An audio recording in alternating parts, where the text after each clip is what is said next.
જય શ્રી કૃષ્ણ મિત્રો, સૌ પહેલાં તો આપ સૌને અષાઢી બીજની હાર્દિક શુભકામના। આ શુભ દિવસે આ વિડીયોમાં આપણે સાંભળશું કર્માબાઈનો ખીચડો, જે આજે સાંભળવાનો ખૂબ મહિમા છે, જે સાંભળવાથી ભગવાન જગન્નાથ, ભગવાન દ્વારકાધીશની કૃપા પ્રાપ્ત થાય છે, જીવનમાં શુભતા મંગલતા આવે છે, સુખ સમૃદ્ધિનો વાસ થાય છે, મનોકામના પૂર્ણ થાય છે। કહેવાય છે ને કે ભગવાન તો ભક્તિ અને ભાવનાના ભૂખ્યા છે। સાચી શ્રદ્ધાથી વ્રત જપ તપ જો કરવામાં આવે તો ભગવાન આવે અને આવે જ છે, કારણ કે ભગવાન તો ભક્તિને વશ છે। એવી જ આ એક સત્ય ઘટનાની વાર્તા છે, જે માત્ર વાર્તા જ નથી, પરંતુ એક ભક્ત અને ભગવાન પ્રત્યે શ્રદ્ધા અને વિશ્વાસનું પ્રતીક છે। તો મિત્રો, પૂરી શ્રદ્ધાથી વાર્તાને સાંભળજો। જો વાર્તા સારી લાગે તો વિડીયોને લાઈક, શેર, કોમેન્ટ કરી, ચેનલ પર નવા છો તો ચેનલ સબસ્ક્રાઈબ કરી બાજુમાં બેલ આઇકન પ્રેસ કરી દેજો। ધન્યવાદ। તો મિત્રો, સાંભળીએ આજે અષાઢી બીજના શુભ દિવસે કર્માબાઈની ખીચડી। બોલો જગતના નાથ એવા જગન્નાથની જય। આ ઘટના છે 1615ની। રાજસ્થાનના નાગોર જિલ્લાના નાના એવા ગામમાં જીવનરામ નામના એક ખેડૂત રહેતા હતા। તેમના ઘરે એક દીકરીનો જન્મ થયો। તે ખૂબ ખુશ થયા। તેણે દીકરીનું નામ કર્માબાઈ રાખ્યું અને જીવનરામ પોતે શ્રી કૃષ્ણ ભગવાનના પરમ ભક્ત હતા। તેઓ દિવસ રાત ભગવાન શ્રી કૃષ્ણના ભજનમાં લીન રહેતા। જીવનરામ પોતાનું જીવન એકદમ સાદાઈથી જીવતા। તેમનો એક નિત્ય ક્રમ હતો। ભગવાન શ્રી કૃષ્ણને થાળ ધરાવી અને પછી જ જમતા। પિતાજીનો આ નિત્ય ક્રમ કર્માબાઈ રોજ જોતા, એટલે કર્માબાઈને કુતૂહલ થતું અને એક દિવસ તેણે પિતાજીને પૂછ્યું કે પિતાજી, તમે રોજ ભગવાનને થાળ ધરાવી અને પછી કેમ જમો છો? આનું શું કારણ છે? ત્યારે તેના પિતાજી બોલ્યા કે બેટા, આપણે આપણા જીવનમાં સૌથી પહેલાં ભગવાનને જમાડવા જોઈએ, ત્યાર પછી જ આપણે ભોજન લેવું જોઈએ।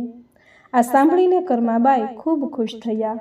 જીવનરામનું જીવન પ્રભુ ભક્તિમાં લીન રહેતું અને કર્માબાઈ રોજ પોતાના પિતાજીને ભગવાનની પૂજા ઉપાસના કરતા જોતા। આવા ધાર્મિક વાતાવરણમાં ઉછરીને મોટા થઈ રહેલા કર્માબાઈને પ્રભુ પ્રત્યે શ્રદ્ધા ભાવ જાગવા લાગ્યો અને ભક્તિનો રંગ ચડવા લાગ્યો। આમ કરતાં કરતાં કર્માબાઈ મોટા થવા લાગ્યા। તેમાં એક દિવસ જીવનરામને વિચાર આવ્યો કે મારે દેવ દર્શન કરવા જાત્રાએ જવું છે, અને જીવનરામ કર્માબાઈને કહે છે કે હું થોડા દિવસ માટે તીર્થયાત્રામાં જાઉં છું, એટલે મારા ગયા પછી તું વિધિસર ભગવાનની પૂજા કરજે, ભક્તિ કરજે, અને બેટા કર્માબાઈ, તું ભગવાનને જમાડીને પછી જ જમજે। પહેલાં ભગવાનને ભોગ ધરાવજે, હું તને ભગવાનની પૂજા વિધિ સમજાવી દઉં છું। એવી જ રીતે તું રોજ ભગવાનની પૂજા કરજે અને તારું અને આપણા ઘરનું ધ્યાન રાખજે। ત્યારે કર્માબાઈ પોતાના પિતાજીને કહે છે કે સારું પિતાજી, હું રોજ ભગવાનને થાળ ધરાવીશ અને પછી જ જમીશ। તમે ચિંતા બિલકુલ કરશો નહીં, શાંતિથી તીર્થયાત્રા કરી આવો। આવી રીતે જીવનરામ કર્માબાઈને ભગવાનની પૂજા કરવાનું સોંપી અને પોતે એ તીર્થયાત્રા પર નીકળી જાય છે। હવે ભગવાનની સેવા પૂજા કરવાની જવાબદારી આ કર્માબાઈ ઉપર હતી। બીજા દિવસે કર્માબાઈ ભગવાન માટે ખીચડી બનાવે છે અને ભગવાન શ્રી કૃષ્ણને ખીચડી ધરાવે છે। પ્રણામ કરી અને કહે છે કે પ્રભુ, મેં તમારા માટે ખીચડી બનાવી છે અને અહીં મૂકી છે। તમને જ્યારે ભૂખ લાગે ત્યારે જમી લેજો, ત્યાં સુધી હું ઘરના બીજા કામકાજ કરી લઉં। આવી રીતે કર્માબાઈ ભગવાન પાસે ખીચડી મૂકી ઘરના કામકાજ કરવા લાગી જાય છે અને ઘરના કામ કરતાં કરતાં ભગવાન પાસે મંદિરમાં આવીને જુએ છે કે ભગવાને જમી લીધું કે નહીં। આમ વારંવાર આવીને જોયા કરે છે, પરંતુ 2-3 વાર જોયા પછી પણ કર્માબાઈ જુએ છે કે થાળીમાં ખીચડી તો એમની એમ જ હોય છે। એટલે કર્માબાઈ વિચારે છે કે ભગવાનને ભૂખ નહીં લાગી હોય, કાંઈ વાંધો નહીં, થોડી વાર પછી ભૂખ લાગશે એટલે જમી લેશે। આવું વિચારી તે ફરી પાછા ઘરના કામકાજ કરવા લાગી જાય છે।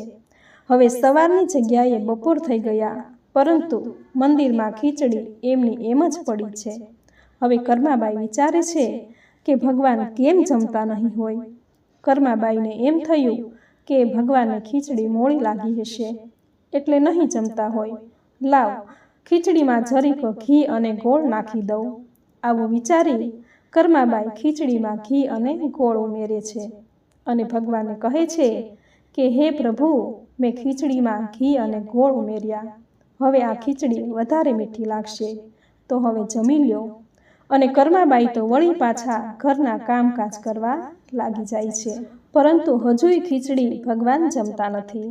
પછી કર્માબાઈ બોલ્યા કે હે પ્રભુ, મારા પિતાજી તમને જમાડી અને પછી જ જમવાનું કહીને ગયા છે, એટલે થોડા દિવસ તમારે મારા હાથનું બનાવેલું જમવું પડશે. મને વધારે તો બીજું કાંઈ બનાવતા આવડતું નથી, પણ બસ મને આ એક ખીચડી જ આવડે છે, એટલે મેં તમારા માટે આ ખીચડી બનાવી છે, તો તમે ખીચડી ખાઈ લ્યો. આવું કર્માબાઈ ભગવાનને કહે છે.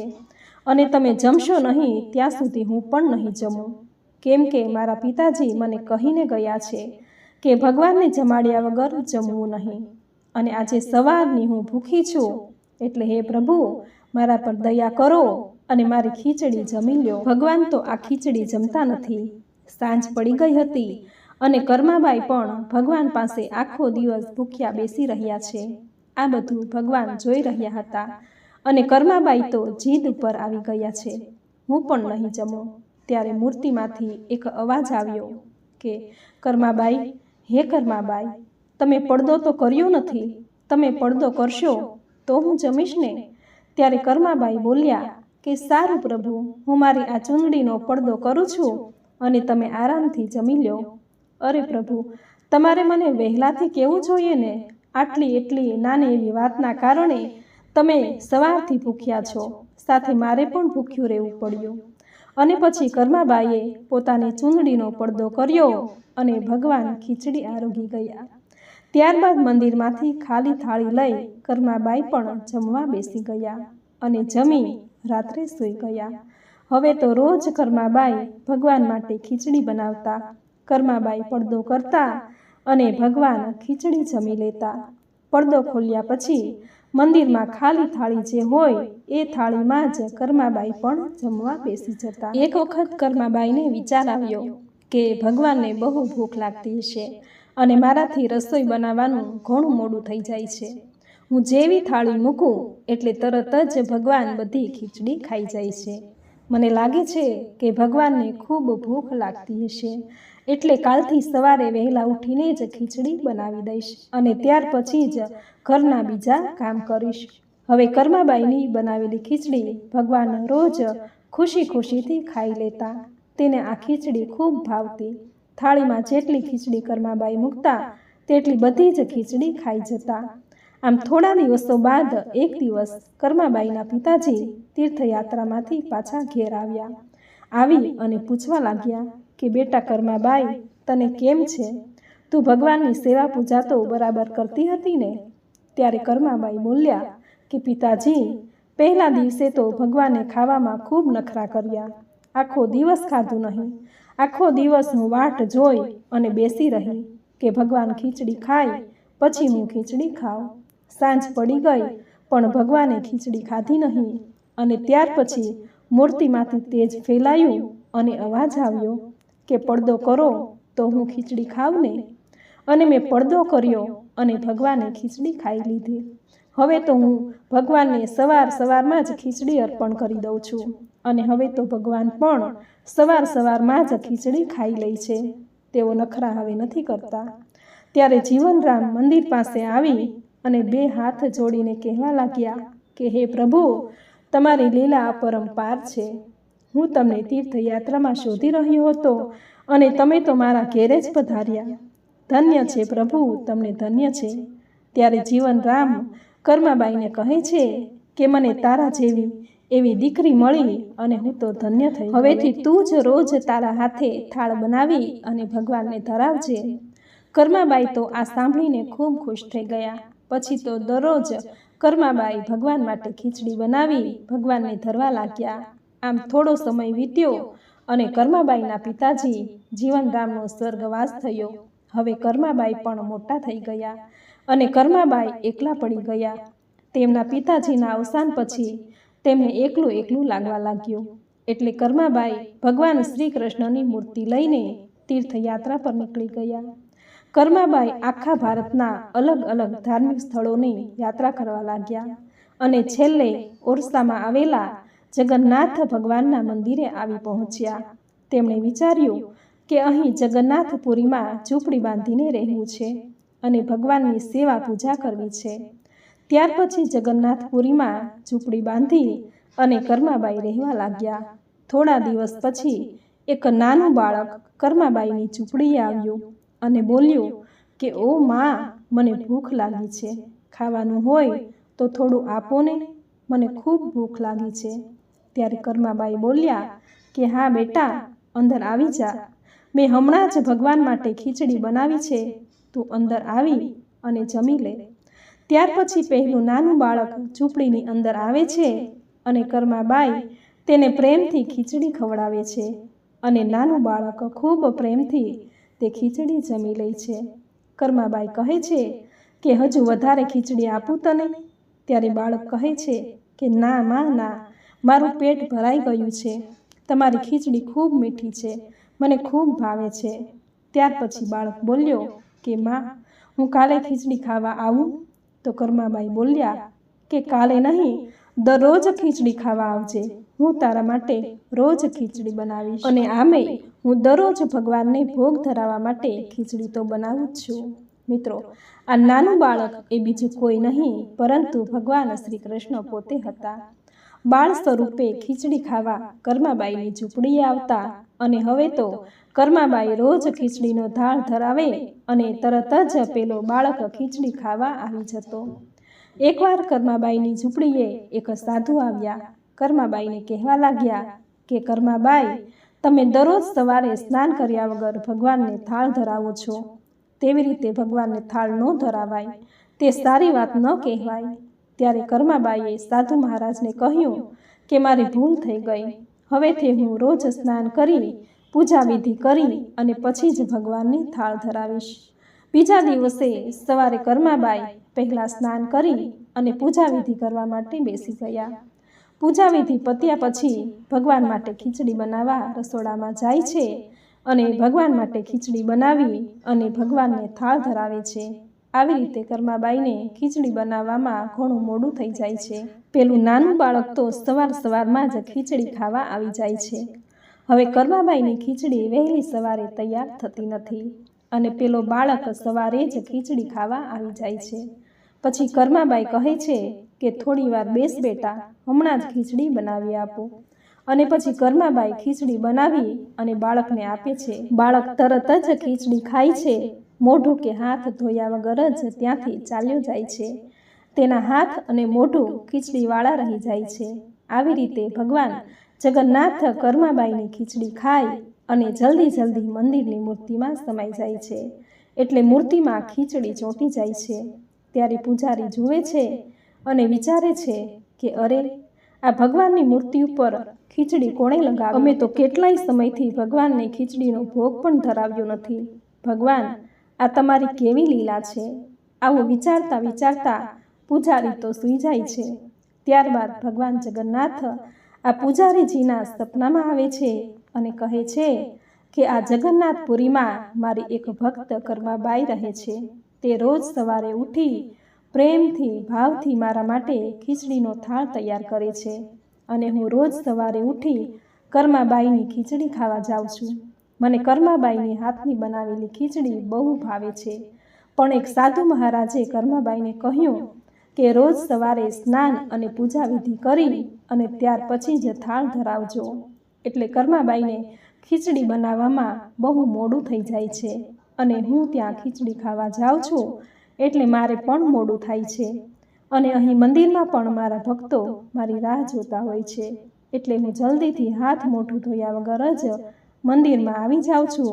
ત્યાં તો અચાનક પૂજારીની આંખ ખુલી જાય છે અને સપનું તૂટી જાય છે અને પૂજારી જાગી જાય છે. ત્યારબાદ પૂજારી આ વાત મંદિરમાં રહેલા સાધુ સંતોને કરે છે અને શોધે છે કે કયા સાધુએ કર્માબાઈને કહ્યું છે કે નાયા ધોયા વગર ખીચડી બનાવી ન શકાય અને પૂજાવિધિ સંપન્ન કર્યા પછી જ થાળ ધરાવવો. અને બીજા દિવસે એ સાધુ મહારાજ મળી જાય છે. ત્યારે પૂજારી પોતાના સપનાનું વર્ણન કરે છે. એટલે સાધુ મહારાજ તો એકદમ ગભરાઈ જાય છે અને તરત જ ઉતાવળા પગે કર્માબાઈની ઝૂંપડીએ તેને મળવા જાય છે. અને સાધુ મહારાજ કર્માબાઈને કહે છે કે તમે ભગવાન શ્રી કૃષ્ણના પ્રથમ અને પ્રિય ભક્ત છો. તમારા માટે કોઈ નીતિ નિયમ નથી. તમે પહેલાંની જેમ સવારે વહેલા ઉઠી જેવી રીતે ભગવાનને થાળ ધરાવતા હતા એવી જ રીતે ભગવાનને ખીચડીનો થાળ ધરાવજો. એટલે કર્માબાઈ સાધુ મહારાજને કહે છે કે ભલે મહારાજ, જેવી ભગવાનની મરજી. અને બીજા દિવસથી કર્માબાઈ સવારે નાયા ધોયા વગર જ પહેલાંની જેમ જ ખીચડીનો થાળ બનાવી અને ભગવાનને જમાડે છે. અને પહેલાં બાળકને પણ રોજની જેમ સવારે ખીચડી ખવડાવે છે. આવી રીતે વર્ષો સુધી ભગવાન જગન્નાથ કર્માબાઈને ત્યાં ખીચડી ખાવા આવતા. હવે કર્માબાઈ તો વૃદ્ધ થવા લાગ્યા. તેમનો અંત સમય આવી પહોંચ્યો અને તેઓ મૃત્યુ પામ્યા. ત્યારે ભગવાન શ્રી જગન્નાથની મૂર્તિની આંખોમાંથી આંસુઓની ધારા વહેવા લાગી. ભગવાન એટલું બધું રડ્યા કે તેની આંખોમાંથી આંસુઓની ધારા સુકાતી જ નથી. આ બધું ત્યાંના પૂજારી, રાજા અને ત્યાંના ભક્તો પણ જોઈ રહ્યા. ત્યારે પૂજારી ભગવાનને બે હાથ જોડીને કહે છે કે હે પ્રભુ, મારાથી શું ભૂલ થઈ છે? તમે આટલું બધું કેમ રડી રહ્યા છો? આવી રીતે સાંજ પડી ગઈ અને તે જ રાત્રે પૂજારી અને રાજા બંનેના સપનામાં ભગવાન જગન્નાથ આવે છે અને કહે છે કે તેમને જે કર્માબાઈ રોજ ખીચડી બનાવી અને જમાડતા હતા તે મૃત્યુ પામ્યા છે. હવે મને ખીચડી કોણ ખવડાવશે? મને કર્માબાઈના હાથની બનાવેલી ખીચડી બહુ ભાવતી. બીજા દિવસે પૂજારી અને રાજા પોતાના સપનાની વાત કરે છે. ત્યારે રાજાએ પૂજારીને કહ્યું કે આજથી ભગવાન શ્રી જગન્નાથને તમે ખીચડીનો ભોગ ધરાવજો.